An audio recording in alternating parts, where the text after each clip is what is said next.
नमस्कार बंधुगण, आज आमे जानिबा पांडव माने किपरि बिना प्रसव जन्म होइतिले। महाभारतर एई कहानी बड़ रोमांचकर। दिने जेतेबेले राजा पांडु तांकर दुई पत्नी कुंती एवं माद्रींको सह हिमालय को शिकार करने जाइथिले, सेतेबेले से जंगल रे गोटिए हरिण एवं गोटिए हरिणी देखिले। पांडु राजा हरिण को बाण मारी घाइला करदेले, किंतु प्रकृत रे से हरिणटी हरिण नथिला, बरं हरिण रूपरे कर्दम ऋषि निज पत्नी सह कथबार्ता हेउथिले। एठी गोटिए प्रश्न उठुची, निज स्त्री सहित कथबार्ता हेबा पई हरिण रूप नेबा कोन निहाती आवश्यक पड़िला? तेणु एसबु निहाती गालु गप। जेतेबेले राजा पांडु सेही घाइला हरिण निकट को गले, ऋषि तांको प्रकृत रूप को फेरी आसिले। ओहो हो, कथबार्ता हेला बेले हरिण हेई कथा हेबे, बाण बाजी गले पुणी पूर्व रूप को फेरी आसिबे। वाह, बड़ चमत्कार कहानी। तापरे ऋषि अभिशाप देदेले जे तुमे मो प्रति जेपरि कल ठीक सेमिति मृत्यु मध्य तुम सहित घटिबो। अभिशाप देला परे ऋषि मरिगले। एही दुर्घटना परे राजा पांडु बहुत असुविधारे जीवन यापन करबा आरंभ कले एवं तापरे से स्थिर कले जे वर्तमान से दुनियारू सन्यास नेबे एवं सारा जीवन हिमालय रे रही तपस्या करिवे। तापरे पांडु राजा उभय पत्नी को फेरी जीवाकू कहिले, किंतु उभय पत्नी जंगल रे रहिबाकू एवं तांको सहित तपस्या करिबाकू निष्पत्ति नेले। एही परि भावरे राजा पांडु तांकर दुई पत्नीको सह रही हिमालय जंगल रे तपस्या करिबा आरंभ कले, किंतु तथापि से मानसिक शांति पाइले नाही। पांडु तांको दुई जण पत्नी को कहिले जे एते तपस्या करिबा परे आमर कोनोसी पिला छुआ हैला नाही, कोन आमर राजवंश एही परि भावरे शेष होई जिवो? तापरे कुंती पांडु को कहितिले, व्यस्त हुओनी स्वामी, मु पूर्व जन्म रे ऋषि दुर्वासा को बहुत भल भावरे सेवा करिथिली, जेउथिपाई दुर्वासा ऋषि मो उपरे खुशी होइथिले एवं मते एक मंत्र प्रदान करथिले, जेउ मंत्र द्वारा मु जेउ देवता को डाकिबी से मते गोटिए लेखाएं पुत्र देबे।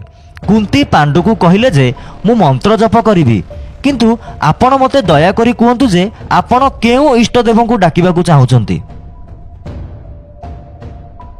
तापरे कुंती मंत्र जप करी जमराज को डाकिले। जमराज तत्क्षणात आसी पहुंचिले एवं कुंती को युधिष्ठिर नामक एक पुत्र देले। गोटिए छुआरे कौन मन भरिबो ना, केबे नुहे। तापरे कुंती एवं पांडु पवन देवता को डाकिले। पवन देवता भी आसीगले एवं कुंती को भीम नामक एक पुत्र देले। एतिकिरे भी मन भरिलानी, आहुरी पिला छुआ दरकार पड़िला। आमे दुई आमर दुई व्यवस्था तो सेतेबेले नथिला, तेणु पुणी सेमाने इंद्र देवता को डाकिले एवं इंद्र देवता मध्य सेमानंकु अर्जुन नामक एक पुत्र देले। एहा परे कुंती पिला छुआ टेंशन नु टिके ब्रेक नेले। कुंती रानी माद्री को अश्विनी कुमार मंत्र जप करिया को कहितिले। अश्विनी कुमार भी संगे संगे चली आसिले एवं नकुल एवं सहदेव नामक दुई पुत्र को देइथिले। बड़ आश्चर्यजनक कहानी। जदि आज एही भली मंत्र पढ़िले पिला छुआ जन्म होई पारुथांता, जेउ नारी को पिला छुआ न हेबा कारणरू आज समाज बांझ बोली कहउचंती, किछि नले सेमाने एही भली लांछनरू तो रक्षा पाई पारथांते। एही भली कौनसी महिला गर्भवती न होई एवं प्रसव न करी 5 जन पांडव जन्म देले, किंतु यह मिछ अटे। संपूर्ण कहानी सुनिबा परे मनरे बहुत किछि प्रश्न उठुची। प्रश्न नंबर 1, सेही ऋषि कदर्म काहींकि तांको पत्नीक सहित हरिण रूपरे प्रेम वार्तालाप करुथिले? मनीष रूपरे प्रेम गप गपिबारे कौन असुविधा हला?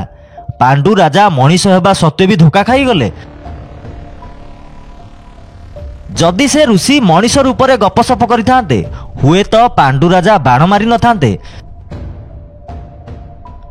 जदि पांडु राजांको बदलरे हरिण रूपरे थिबा ऋषि को कौनसी सिंह किंबा वन्य पशु शिकार करिथांते, तेबे से ऋषि तांकु केउ अभिशाप देइथांते? प्रश्न नंबर 2, पांडु राजा जीवनरू सन्यास नेबाकू चाहुथिले एवं निज जीवन को एकाकी जंगल रे बिताइबाकू चाहुथिले, तपस्या करिबाकू चाहुथिले, किंतु उभय रानी जिद खोर भावरे तांको सहित जंगल रे रहिले। तेबे सन्यास नेबा परे से काहींकि संतान पाइबाकू चाहुथिले? प्रश्न नंबर 3, संतान प्राप्ति सहित तपस्या करिवार कौन संपर्क अछि? राजा पांडु जंगल रे एकुटिया रहिबाकू चाहुथिले जदि उभय रानी तांकू छाड़ी निज प्रासाद को फेरी जाइथांते, तेबे कौन पांडु तथापि संतान जन्म करने एवं तांको वंशधर विषय चिंता करने को इच्छा करते कि? प्रश्न 5 कुंती मध्य कहानी को आहुरी रोमांचकर कर देइछंती। से कहिछंती तांको पाखरे पूर्व जन्मरु एक वरदान थिला। अरे भाई एठी पूर्व दिनर कथा गुड़िक मने रहू नाही। स्त्री जदि स्वामी को बजार गला बेले आलू आनिबा को कहे, स्वामीर मने रहे नाही, बाईगण धरी घर को फेरे, कारण व्यस्तता भितरे कथा सबु मने रहेनी। जेतेबेले पूर्व दिन कथा मने रहुनी, पूर्व जन्म कथा केमिति मने रहिबो? पुणी से वरदान किछि टर्म एंड कंडीशन थिला ना नाही ना? जेतेबेले मने पड़िबो सेतेबेले देवता आसी पिला देई जिवे। प्रश्न नंबर 5 जदि देवता माने सीधा सड़क कुंती को 5 पुत्र देइथिले, तेबे पंचु पांडवंकर पिता पांडु केमिति हेबे? छाड़ू ये तो निहाती गालु गप आ काल्पनिक कहानी। एबे असल कथा उपरକୁ आसीबा।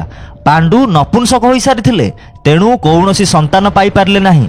पांडु पिलामानंकु जन्म देई पारि नथिले, तेणु सेही समय ब्राह्मण एवं क्षत्रिय मानक मध्यरे नियोग विधि प्रचलित थिला। जहा अनुजाई कौनसी ब्राह्मण क्षत्रिय किंबा वैश्य महिला अन्य पुरुषंक सह शारीरिक संपर्क स्थापन करी संतान प्राप्त करि पारुथिले। महाभारत पूर्वरु रामंकु जन्म देवा पई एही समान पद्धति व्यवहृत होइथिला। दशरथ मध्य नपुंसक थिले, से मध्य कौनसी संतान जन्म देई पारि नथिले, तेणु यज्ञ नारे से तांकर 3 राणी को 3 जन पुरोहितंकु प्रदान करथिले एवं राम लक्ष्मण भरत एवं शत्रुघ्न जन्म होइथिले। ठीक एही समान विधि को कुंती मध्य आपणैथिले। से प्रथमे सूर्यंक सह शारीरिक संपर्क स्थापन करथिले एवं कर्ण नामक एक संतान को से जन्म देइथिले, किंतु सर्वसाधारण रे लोक लज्जार भय कारणरू से तांकु नदी रे भसाई देइथिले। पूर्व जन्मर कहानी एवं दुर्वासा ऋषि को एही कहानी रे अनावश्यक भाव में जोड़ी दिया जाइछि, किंतु यह सत्य नुहे।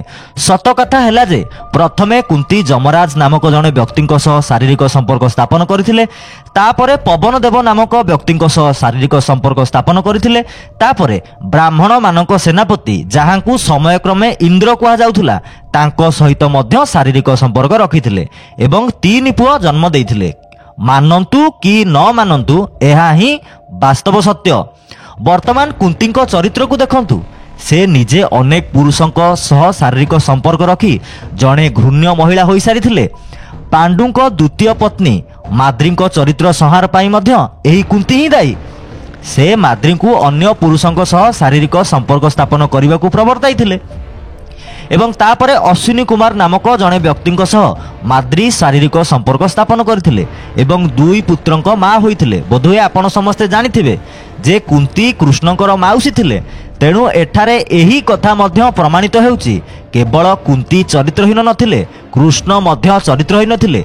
जे कुआरी झियो मानकु पोखरी रे गाधोइबार दृश्य को गछ ऊपर रही देखुथिले, से झियो मानक पोशाक गछ उपरକୁ उठाई नहीं सेमानकु पोखरीरु बाहर को आसिबा को बाध्य करुथिले। से गाँर समस्त महिला सह शारीरिक संपर्क स्थापन करथिले। ब्रह्म वैवर्त पुराण रे ए सबु कथा स्पष्ट भाव में उल्लेख अछि। एही सबु घटना पाई नंद ग्रामर लोक माने कृष्ण बलराम 2 भाई को गाँव बाहर कर देइथिले एवं कृष्ण मथुरार राजा को प्रतारणा करी हत्या करी निजर राजधानी प्रतिष्ठा करथिले। एहा ही थिला वास्तव इतिहास। आमे कहूचु बोली मानि नेबा आवश्यक नुहे। आपण निजे शास्त्र पुराण गुडी को पढ़ंतु, विचार करंतु, सत कौन जानिबा को बेसी समय लागिबो नाही।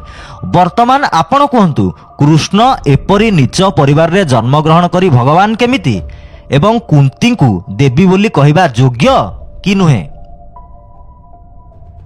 वीडियो भल लागिले वीडियो को लाइक करंतु, वीडियो को शेयर करंतु, कमेंट बॉक्स रे आपणकर मतामत दियंतु। नुआ वीडियो देखिया पई चैनल को सब्सक्राइब करंतु, बेल आइकन रे क्लिक करंतु। देखा हेबो आउ एक नुआ शिक्षणीय वीडियो रे। नमस्कार।